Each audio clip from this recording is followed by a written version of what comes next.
Hello there, friends. It's time for me to do the ninth of the individual book reviews that I've started doing to introduce you to particularly good individual books in my library. Today, I'm going to talk about the Spirited Diasporas, Personal Narratives and Global Futures of Afro-Atlantic Religions, edited by Martin Tsang, University of Florida Press, 2023. What's particularly interesting about this book is that it indicates that the Afro-Atlantic religions, Voodoo, Santaria, Lukumi, uh, Candomblé, and others, which are a blend of African roots and hybridized with European ideas, the indigenous ideas of various locales, uh, have become a world religion, a, a religious movement that has spread beyond the immediate diaspora where black people were enslaved, brought to the Americas, and from Africa. So, this is a fascinating collection. It's all first-hand accounts of various converts to Lukumi, Voodoo, Santeria, um, from a wide range of backgrounds. The contributors come from various locations from the United States, the United Kingdom, France, Japan, Canada, and a variety of ethnicities and gender identities. Chinese, Jewish, Japanese, all of them embraced by the Orishas, trained and initiated into these traditions, mainly in Cuba. There's a continuing concern about cultural appropriation that is raised whenever a person who's not born into a religious tradition that is associated with a racial or ethnic minority speaks out about it. Now, this concern is legitimate when we see the New Age charlatans who parlay their reading of a couple of books, experience at a weekend spiritual retreat, and some vague perennial tradition nonsense into a grand title as spiritual teacher and religious entrepreneur. However, it is sometimes simply virtue signaling. Um, Lakumi voodoo isn't an ethnically or racially bounded practice.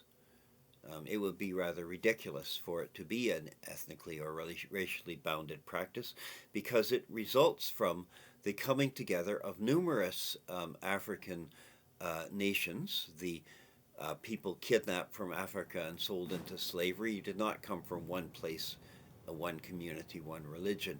And what they built together included a substantial amount of influence and ideas taken from European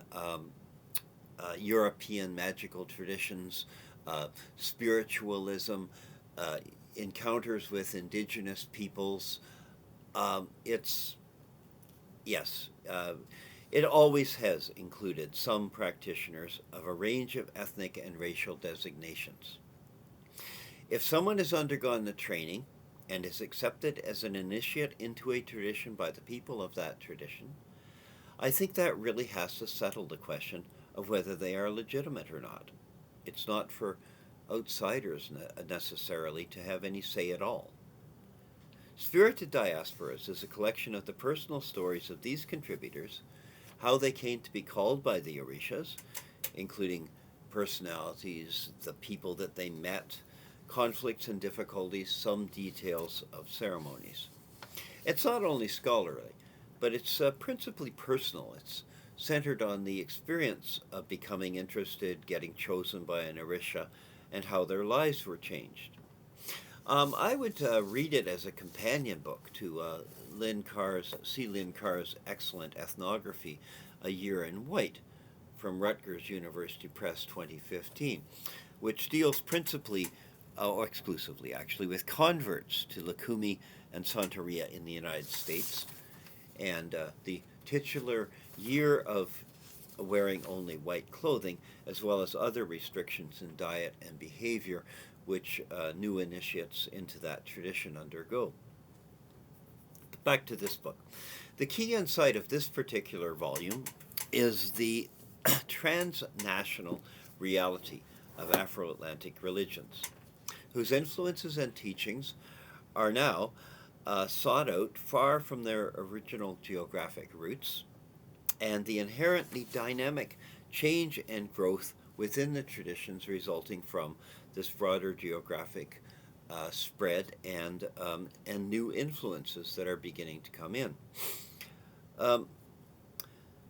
Pluralism, movement, hybridity, and connection are and have always been key to these traditions, but increasingly so at present.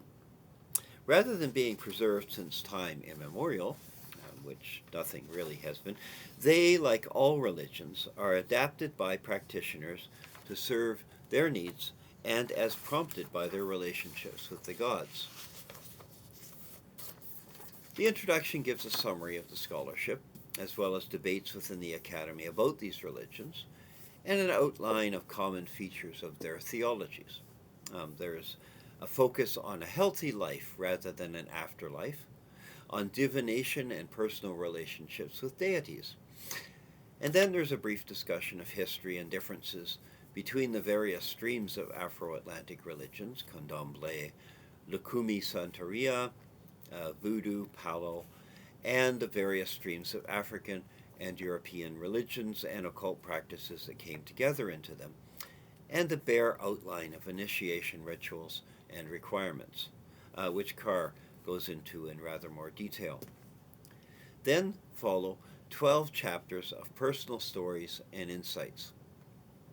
I'm not going to try to summarize them. They contain details of the ceremonies, experiences, and feelings of this wide range of practitioners.